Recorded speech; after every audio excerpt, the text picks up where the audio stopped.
Hello, it's Burgess Taylor from Journey with Burgess, and can there be more than one creative outlet? There can be only one. That's from The Highlander. And if you do have more than one creative outlet, how do you balance that? Sometimes, do you have to switch mentalities between them? Do you have to actually schedule certain creative outlets, like for specific times? Are you better at one thing in the morning and one thing in the evening? That's some of the things that we're going to talk about. So grab you a cuppa and let's get started.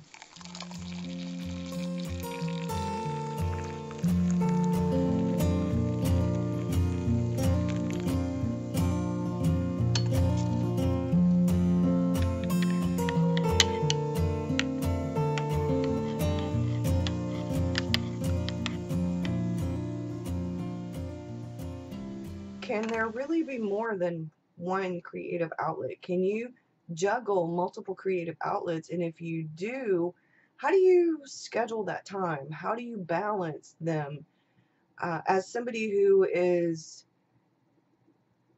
into all kinds of things creative, I find that sometimes I have to actually schedule time for specific creative outlets. Other times it happens organically. And we're going to talk about creativity. We're going to talk about what creativity is. We're going to talk about all kinds of things. So, according to someone named Mary Lou, creativity is inventing, experimenting, growing, taking risks, breaking rules, making mistakes, and having fun. I like that definition. Creativity is actually imaginative problem solving in a way.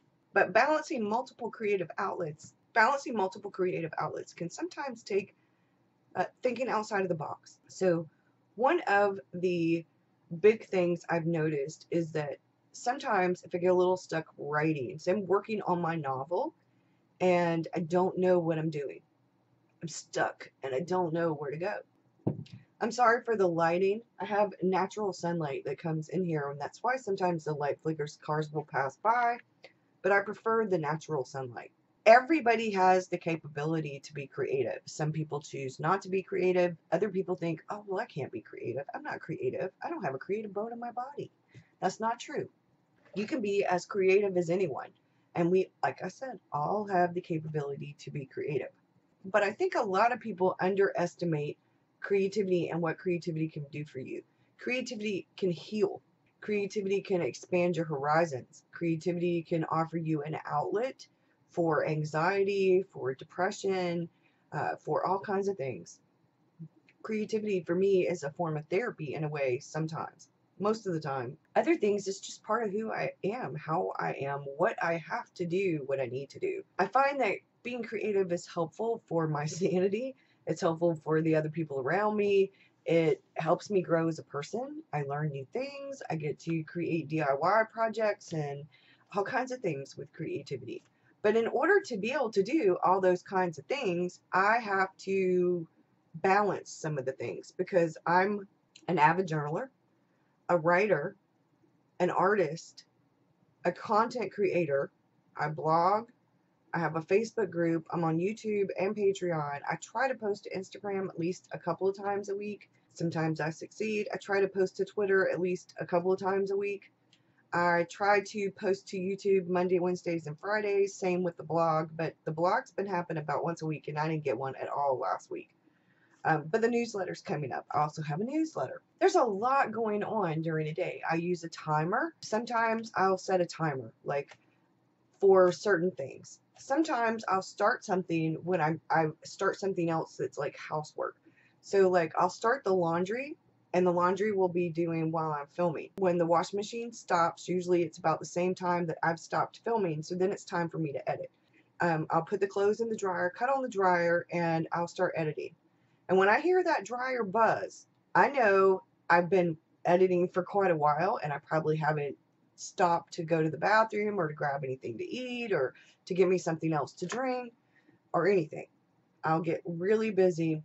Maybe it's journaling, maybe it's creating art and it's not editing, maybe it's doing something else. But when that buzzer goes off for my dryer, I know it's time for me to get up out that chair and go do something else. So I'll try to get the laundry out, get it folded, get it put up, go back to doing what I was doing or do something else. But I find that sometimes when I'm writing, I'll get an idea for art. Sometimes when I'm creating art, I'll get an idea for writing. Sometimes when I get a little stuck with my writing, I'll journal about my novel, or I'll journal from a character's point of view. Maybe I'll journal about the setting. Sometimes instead of doing that, like say I've got something going on in part of the setting for a novel and I don't like, I'm trying to figure it all out. Maybe I'll draw it out. Maybe I'll do a sketch. I find that the more creative I am, the more creative I am. I know that that sounds silly, but it's the truth. Don't underestimate creativity. Like I said, we're all capable of being creative. What your creative outlet is may not be mine. I love DIY projects. I love all kinds of things, art, writing. My husband loves music. But sometimes I need to take a step away from the doing of the things and just kind of relax. And that's when I'll watch a movie or I'll watch some TV or I'll take a walk outside. I can take a walk outside and it'll spark an idea for something else. I can take a long hot shower or a bubble bath and I come up with a creative idea. Sometimes I'm watching TV or I'm watching a movie and I come up with an idea, say for a novel or for something I want to draw. Sometimes I draw or write or some of those things while I'm watching TV. And I know that that might not be being very mindful, but I find that it's very relaxing for me to journal or create art while I watch TV. And I can mind map characters. I can kind of do that kind of stuff while I'm watching TV. Certain things I can't do while I watch TV. Like I can and can't write my actual piece of fiction if I'm watching TV. If I get too into the TV show, my writing's not going to go well. If I'm too into the writing, I'm going to miss what's going on in the TV show. So there are certain things that I can't do while I'm doing something else.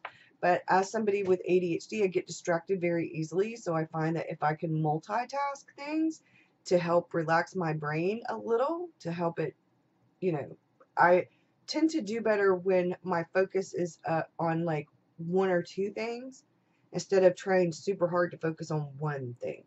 I don't know. Maybe it's something to do with the ADHD. We're going to talk about that next Wednesday in the coffee chat. So make time for your creativity. Don't make excuses. I'm telling myself this as well. I've been trying to do better about that the last, almost a year or so now. I'm trying to get better about not making excuses, about not saying, oh, well, I'm waiting for the inspiration to write. I'm waiting for the inspiration to draw. Sometimes if you wait for inspiration, it's a long time coming. So I try to schedule my time for those things and I will just write. Even if I don't know exactly what I'm going to write about, I'll just write down some of the thoughts and ideas I had about a character or, like I said, the setting. I'll journal from the character's point of view. I'll do something that is about my novel, even if I'm not actually writing, say, like parts of a chapter, as long as my head is in the novel. But I try to schedule in time and I use a timer. So sometimes in the morning, I'm trying to kind of follow along with the Level 10 Life, the Miracle Morning kind of thing, only I've adapted it to my own way. So in the mornings, I do stretching and I do meditation, I do some journaling, I do some art to just kind of warm up. And that helps me get into the rest of the day's mode. So I try to sometimes during a period of time over the week go, okay, today my primary focus is going to be on writing.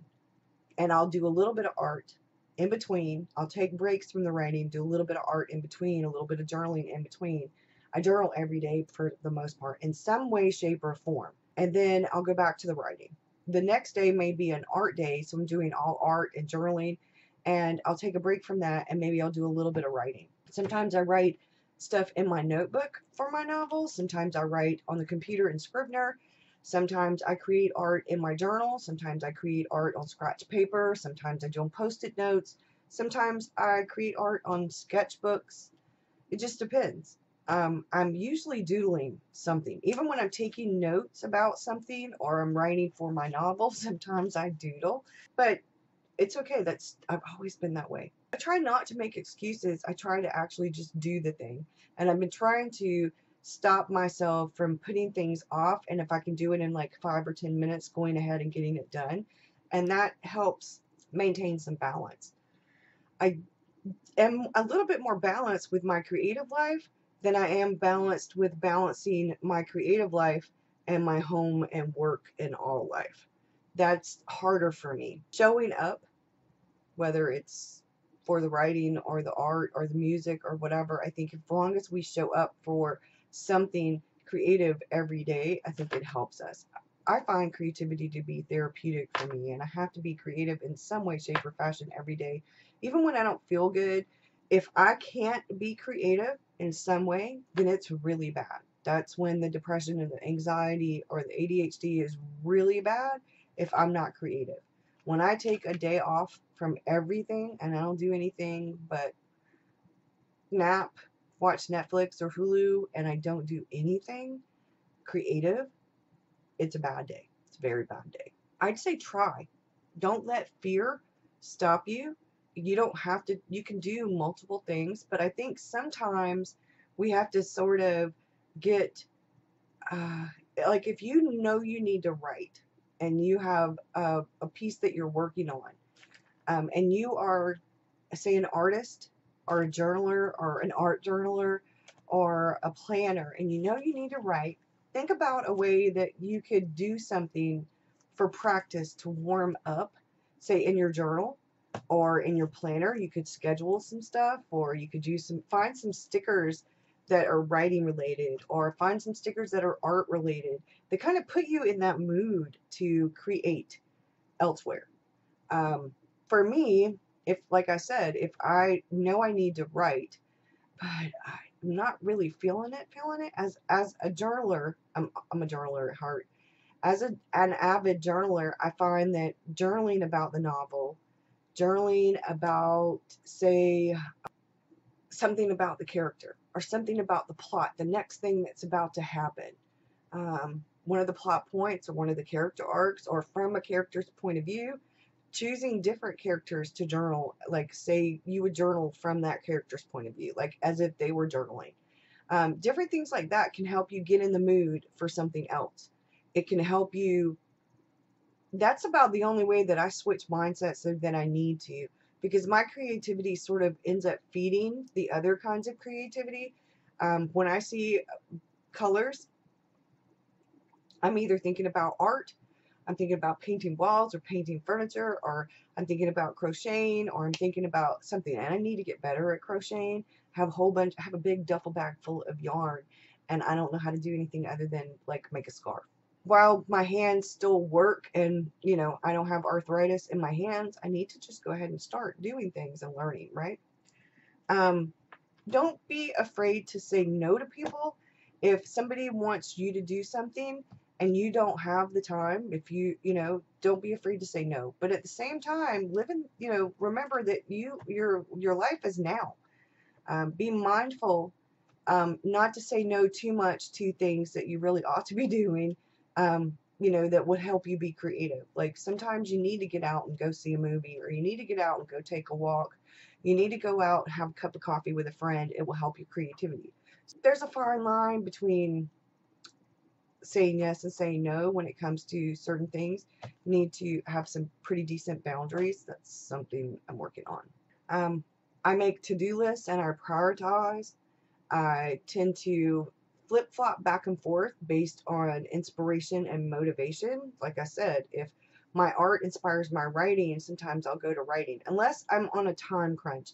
And if I'm on a time crunch, then I'll take a note. Hey, idea for such and such. I actually have some things like that written down. Don't forget about blah, blah, blah. And then that way I can go ahead and finish whatever I'm doing. Say I'm filming or editing, or I'm creating a piece of art, or I'm working on my novel and I get an idea for something. I'll write it down and then I can go back to it. Because if I don't write it down, I'm not going to remember it. And I'd say the other important thing is to give yourself some me time. If you are juggling a lot of different things, or a couple of different things and they're big things, sometimes you need to take some downtime. Sometimes you need to take some me time, some self-care time away from those things. Sometimes for me, it's doing some journaling or creating some art or watching other people's videos, other people's tea chats or coffee chats, and getting away from my stuff. Sometimes I need that because I need to I need to do some journaling without filming. Maybe I need to do a video that doesn't require very much editing. Maybe I need to watch some other people's inspiration and motivation, a coffee chat, a podcast. Maybe I need to read a book because I am very creative. I live a creative life. Sometimes I need to get away from the creativity and just kind of just be. I say this quite a bit sometimes. I don't have any sage advice except to say that there doesn't have to be just one. You can have multiple creative outlets, and I really do believe that they feed each other. I think that they enhance each other. At least they do for me, and I've read and watched enough videos for people who dabble in more than one creative hobby or one creative outlet or maybe creative businesses, and they find that the more creative they are, the more creative they are. It really does help feed each other. So, timer, schedule, prioritize, make time, learn how to say no, multitask sometimes not, be mindful, but also learn how to.